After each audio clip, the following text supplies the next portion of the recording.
Hello everyone, welcome to Task IS. We have started chapter Anthropological Theories and we have completed Classical Evolutionism, Historical Particularism and Diffusionism.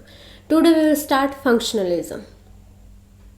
So if you have liked our lectures, please like, share and subscribe our channel Task IS. That will give us motivation to continue this series. Now functionalism. What we mean by functionalism? This approach focuses on describing functions of different aspects of culture and various social institutions. Here, functionalism is inspired from Herbert Spencer and Emile Durkheim. They are famous sociologists. Thus, functionalism is not only unique to anthropology, this is present in sociology also. In functionalism, there are two assumptions. Firstly, every culture is an integrated whole. Thus, if we are considering this culture, here political institutions, social aspects, economic aspects, all are interrelated. We can't study any one of these aspects without studying all the aspects together. So, we can study every culture as a whole. We have to study different dimensions, different norms, traditions, their social, political points, all dimensions we have to cover to study any culture. This is first assumption. Secondly, they have belief that every trait or every dimension of culture has its role in social stability or in promoting solidarity and fraternity among groups. That's why this approach known as functionalism, because they are focusing on function or role of these cultural aspects in our society. So these are two assumptions of functionalism. Now there are two important thinkers, Malinowski and the Radcliffe Brown, who has propagated their ideas on functionalism. Although they have different views, and even Brown didn't like to classify as a functionalist. Due to their different approaches, Malinowski is classified as functionalist, but Brown is classified as structural functionalist. Now we will see some overview regarding functionalism, in which we have discussed about basic concept, how both of these are different. Now, Malinowski has suggested that every individual has physiological needs. That means Malinowski has focused on biological aspect, and these aspects are reproduction, food and shelter. Everyone has these individual needs, and these needs are fulfilled by social institutions. Social institutions are those institutions which help in maintaining social stability. For example, one of the social institution is marriage, another is family, another maybe educational institutions. So these are examples of social institutions. So he has mentioned that everyone has some needs and social institutions help in fulfilling those needs. According to him, there are four instrumental needs, that is economic, social control, education and political organization, and these institutions fulfill these needs. These are main basic needs. Economics, for example, how one will get food or money. For this there are different cultural aspects. For example, agriculture is one of the cultural aspect because it is associated with a particular way of life. In social control, different cultural aspects like how is law and order is maintained. This is related to social cultural aspect. Now, for education, different educational institutions has been established. Similarly, for political organizations, there are different cultural aspects like voting, democracy.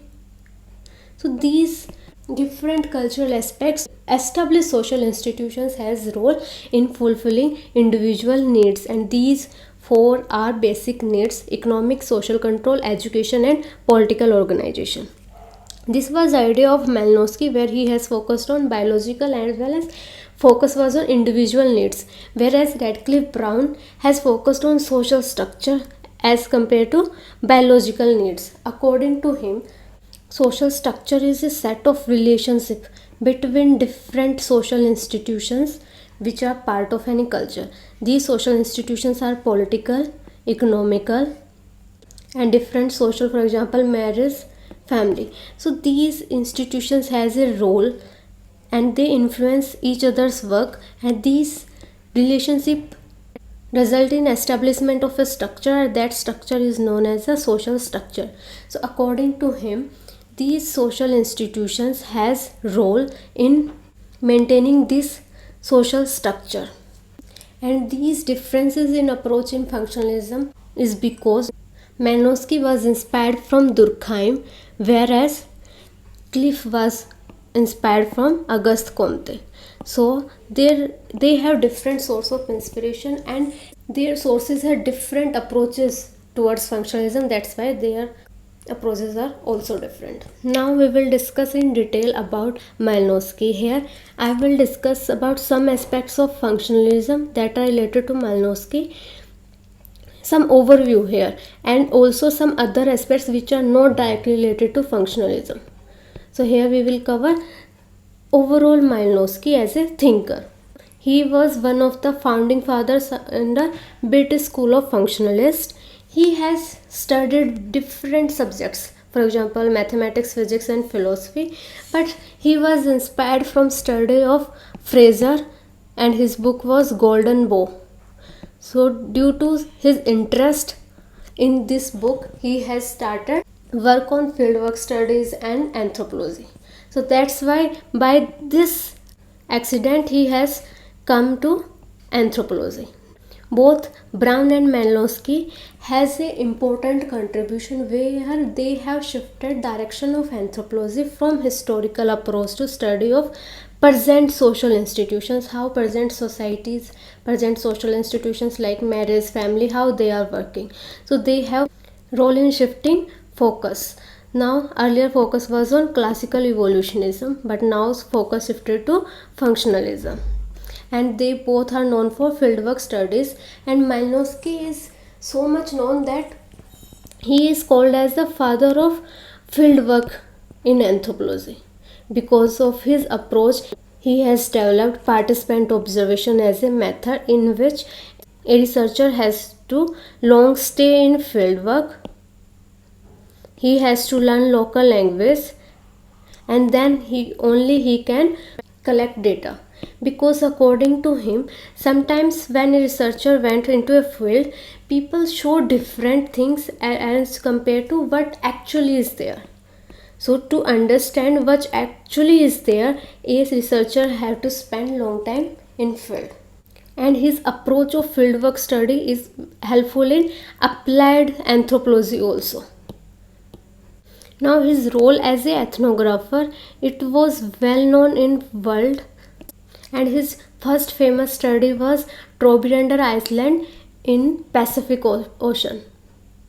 And he has mentioned about his study in his work Argonauts of Western Pacific. We will discuss later how he has utilized his functionalist approach in this study.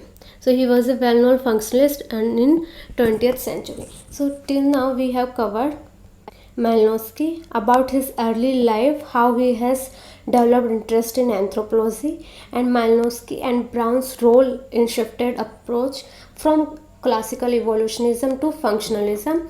Later his role in fieldwork studies and method of participant observation, and his well-known work of Argonauts of Western Pacific. Now Malinowski's role in functionalism. We have discussed earlier two assumptions under functionalism.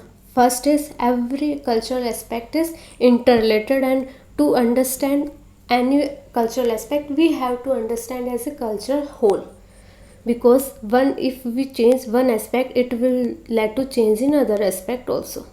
Secondly, every aspect has a role or function in stability, and this stability was fulfilling individual needs for Malinowski and maintaining stability for society, it was for Radcliffe Brown. So we have understood this point from functionalist point of view.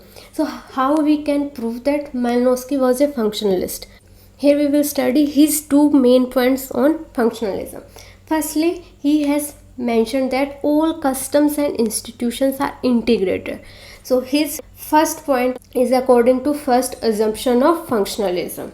And if we change any one of these cultural aspects, it will lead to change in another. For example, he has mentioned that when he was studying Trobriand Islands and he want to study economic system, he has focused on studying exchange system, that is Kula.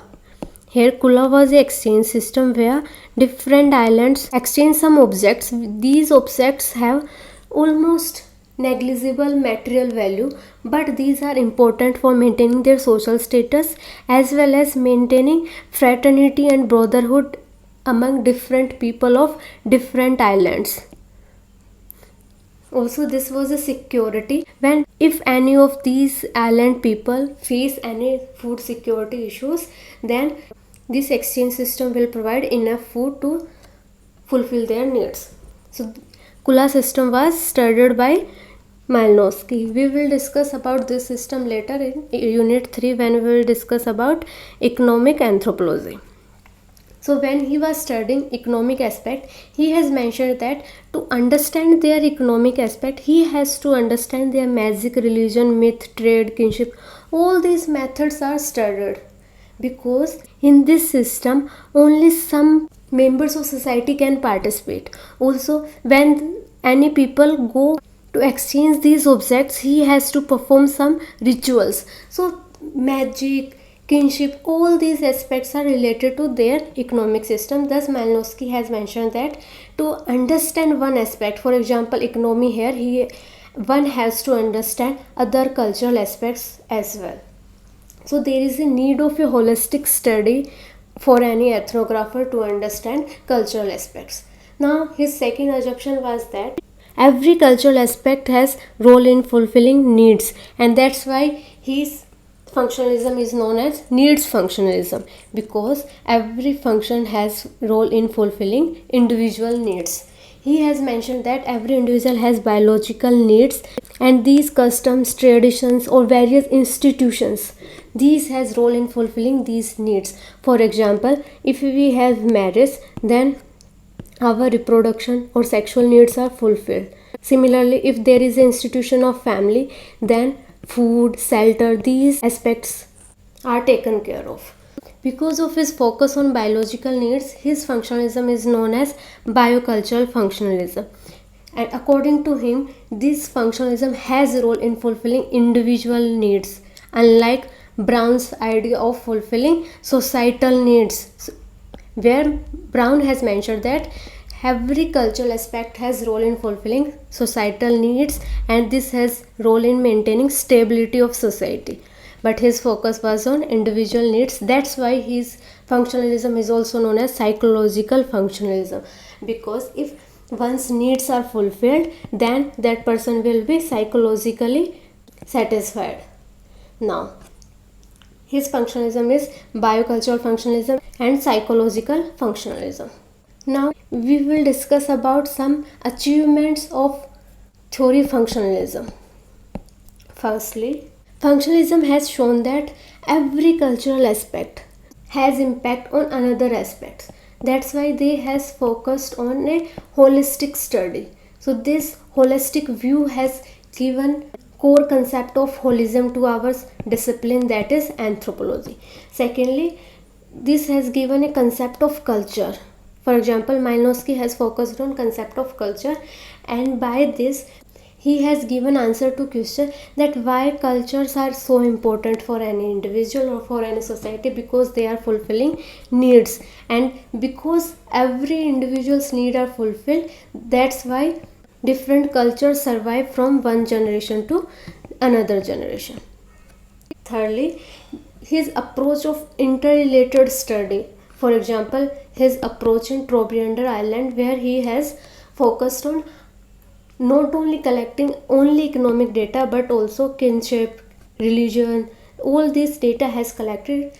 That's why this was important contribution in framing data collection rules. Now these were different contributions. Firstly, holism approach in our discipline. Secondly, concept of culture. And thirdly, a framework for data collection has been provided. But there are criticism. So some of these criticisms are, he has mentioned that every cultural aspect has role in fulfilling needs, but how these needs are a must. He has not answered this question. Secondly, he has focused on present societies, how their needs are fulfilled, but he has neglected historical perspective. And always remember, if you don't understand their historical aspect, how will you study present society? Because everyone's past has influence on present structure. Now, thirdly is ecological factors. Later anthropologists like Julian Stewart, they have criticized functionalism for neglecting ecological factors, because every culture aspect is influenced by different environmental factors. For example, if you are living in a polar areas, then your clothing, your food patterns, all this will impacted by environmental factors, but this was neglected by functionalism. Secondly, they have focused on functions, only functions of different aspects, but they are not focused on dysfunctions, because in every society every cultural aspect is not functional. Some, for example, sati system or untouchability, they were earlier part of culture system, but they were creating hindrance in enjoyment of fundamental rights of an individual. So how these aspects are not covered by functionalists, and these dysfunctions has led to inequalities, for example race, gender and caste, and on basis of these discrimination is present in our society. So why these functionalists has not focused on dysfunctions of culture? So we have covered criticisms also. Firstly, they have not given answer why needs are a must. Secondly, they have neglected historical aspects. Thirdly, ecological factors are also neglected, and they have not answered dysfunctions of culture. So that's all for today. We have completed fourth theory of our discipline also. So if you have enjoyed these lecture, please like, share and subscribe to Task IAS. That's all for today. Thank you so much.